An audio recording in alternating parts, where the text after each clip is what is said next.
নমস্কার দর্শক বন্ধুরা, অনিশম চ্যানেলে সবাইকে স্বাগত। আজ বানিয়ে দেখাবো ফিশ তন্দুরি। আমার এই চ্যানেলে যদি কোনো নতুন বন্ধু হয়ে থাকেন, প্লিজ চ্যানেলটা সাবস্ক্রাইব করে পাশে থাকবেন। তো চলুন পুরো ভিডিওটা দেখার অনুরোধ রইল।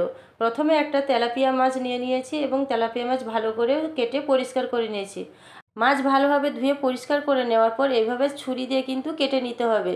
এতে করে মশলাগুলো ভালোভাবে ভিতরে ঢুকবে এবং ফিশ তন্দুরি কিন্তু খেতে খুবই টেস্টি হবে। তো প্রথমে আমি দিয়ে দিচ্ছি মাছে লবণ এবং হলুদ গুঁড়ো, লঙ্কা গুঁড়ো, 1 চামচ আদা রসুন বাটা এবং পরিমাণ মতন তেল দিয়ে ভালোভাবে মাখিয়ে নিতে হবে। মাছের সমস্ত উপকরণ ভালোভাবে মাখিয়ে নেওয়ার পর আমি 30 থেকে 40 মিনিটের জন্য রেখে দেব।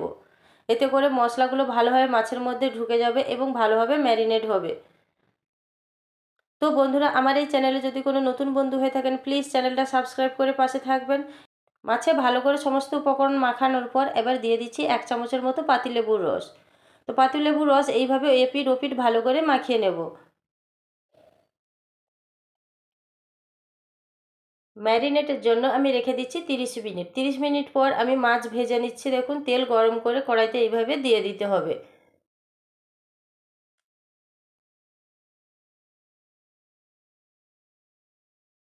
5 মিনিটের মতন লো ফ্লেমে মাছগুলো ভেজে নেব। আর এই দেখুন, বাকি মশলাগুলো কিন্তু মাছের উপরে দিয়ে দিচ্ছি। তো 5 মিনিট পর দেখুন আমি মাছটা উল্টে দেব। এবার উল্টে পাল্টে ভালোভাবে ভেজে নিতে হবে। তো বন্ধুরা, এই মাছ কিন্তু হাই টু লো ফ্লেমে ধীরে ধীরে করে ভেজে নিতে হবে। এতে করে মাছ ভালোভাবে ভাজা হয়ে যাবে। এরপরে দেখুন আমি একটা মিশ্রণ তৈরি করে নিয়েছি। পেঁয়াজ বাটা এবং লঙ্কার গুঁড়ো একসঙ্গে একটা মিশ্রণ তৈরি করে নিয়েছি। দিয়ে ভালোভাবে এই মাছের উপরে কিন্তু এইভাবে প্রলেপ দিয়ে দিতে হবে। তো আমি এখানে একটা চামচের সাহায্যে এইভাবে দিয়ে দিচ্ছি। এই পেঁয়াজ বাটা ও লঙ্কা গুঁড়োর মিশ্রণটি দুপাশ ভালোভাবে মাখিয়ে দিতে হবে। তো দেখুন, এক পাশ মাখিয়ে দিয়েছি এবং অপর প্রান্তও ভালোভাবে মাখিয়ে আমি ভেজে নেব। তো বন্ধুরা দেখুন, ফিশ একদম ভালোভাবে ফ্রাই হয়ে গেছে, একদম লাল হয়ে গেছে এবং মুচমুচেও হয়ে গেছে। তো এইবার আমি একটা প্লেটে পরিবেশন করে দেখাচ্ছি।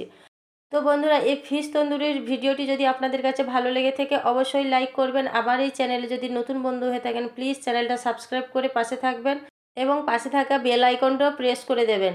আমি যখনই কোনো নতুন ভিডিও আপলোড করব, সাথে সাথে আপনাদের কাছে নোটিফিকেশান পৌঁছে যাবে। তো বন্ধুরা, আজকের এই পর্যন্ত। সবাই ভালো থাকবেন, সুস্থ থাকবেন। ধন্যবাদ।